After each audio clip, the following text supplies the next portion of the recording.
আসসালামু আলাইকুম ওয়া রাহমাতুল্লাহি ওয়া বারাকাতুহু। 21 জুলাই 2025 রোজ সোমবার দুপুর 1:06 বিমান বাহিনীর একটি প্রশিক্ষণ জেট এফ-7 বিজিআই ঢাকার উত্তরার মিলস্টোন স্কুল ও কলেজের ওপর বিধ্বস্ত হয়।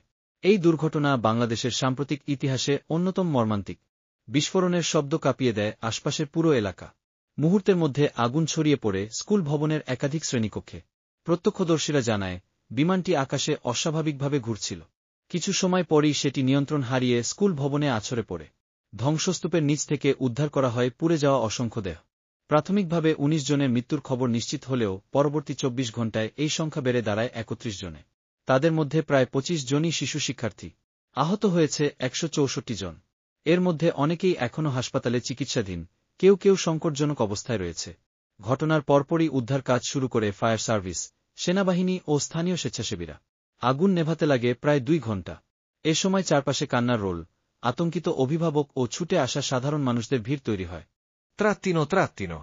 এই দুর্ঘটনার প্রতিবাদে 22 জুলাই সকাল থেকে ঢাকার বিভিন্ন প্রান্তে শিক্ষার্থীরা রাস্তায় নামে।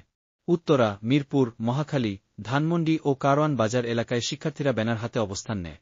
তাদের মুখে ছিল একটাই প্রশ্ন, এই দুর্ঘটনার দায় কে নেবে? তারা দাবি তোলে দ্রুত তদন্ত প্রতিবেদন প্রকাশ, ক্ষতিগ্রস্ত পরিবারকে আর্থিক সহায়তা এবং ভবিষ্যতে এমন দুর্ঘটনা এড়াতে যথাযথ ব্যবস্থা গ্রহণ। পুলিশ শুরুতে ধৈর্য ধরলেও বেলা বাড়ার সঙ্গে সঙ্গে কিছু এলাকায় ধাক্কাধাক্কি ও উত্তেজনা দেখা দেয়। কিছু এলাকায় police tear gas, sound grenade ও লাঠিচার্জ করে। আহত হয় আরও অন্তত 20 থেকে 30 জন শিক্ষার্থী। তবে অধিকাংশ এলাকাতেই আন্দোলন ছিল শান্তিপূর্ণ। শিক্ষার্থীদের স্লোগানে উঠে আসে, আমরা চাই নিরাপদ আকাশ, শিশু হত্যার বিচার চাই। ত্রাত্তিনো। সরকার 21 জুলাই রাতেই একদিনের রাষ্ট্রীয় শোক ঘোষণা করে। 22 জুলাই সরকারি ও বেসরকারি সব অফিস, স্কুল কলেজে জাতীয় পতাকা অর্ধনমিত রাখা হয়।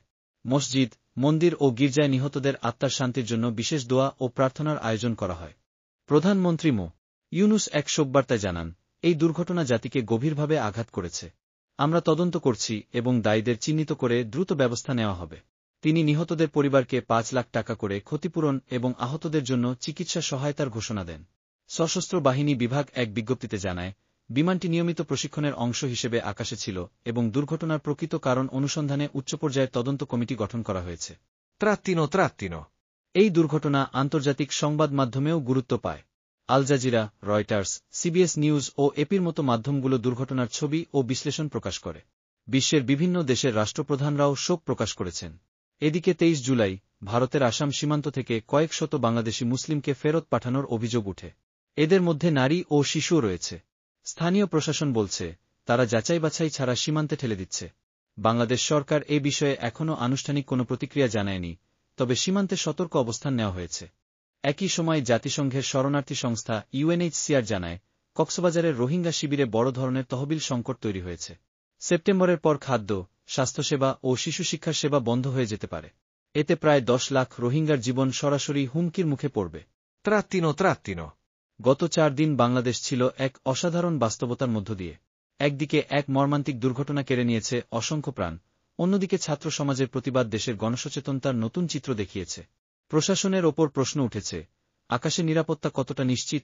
দায় কতটা স্পষ্টভাবে স্বীকার করা হচ্ছে? এই প্রশ্নগুলোর জবাব ভবিষ্যতের জন্য গুরুত্বপূর্ণ। এই 4 দিন দেখিয়েছে, শুধু শোক নয়, সচেতনতা, দায়িত্ব ও প্রতিবাদও জনগণের হাতেই থাকে। এক কথা বলতে ভুলে গেছি, মৃত সংখ্যা আর বাড়ছে, আর তথ্য গোপনের অনেক চেষ্টা করা হয়েছে। এ ছিল 21 থেকে 24 জুলাই পর্যন্ত বাংলাদেশের প্রধান ঘটনাগুলোর প্রতিবেদন। আপনার সঙ্গে ছিলাম আমি। শোনার জন্য ধন্যবাদ। আমাকে সাপোর্ট করবেন টিকটক থেকে হইলে ফলো, আর লাইক ইউটিউব থেকে হইলে সাবস্ক্রাইব করবেন, লাইক দিয়ে উৎসাহ প্রদান করবেন। খোদা হাফেজ, ভালো থাকবেন, নিজের খেয়াল রাখবেন।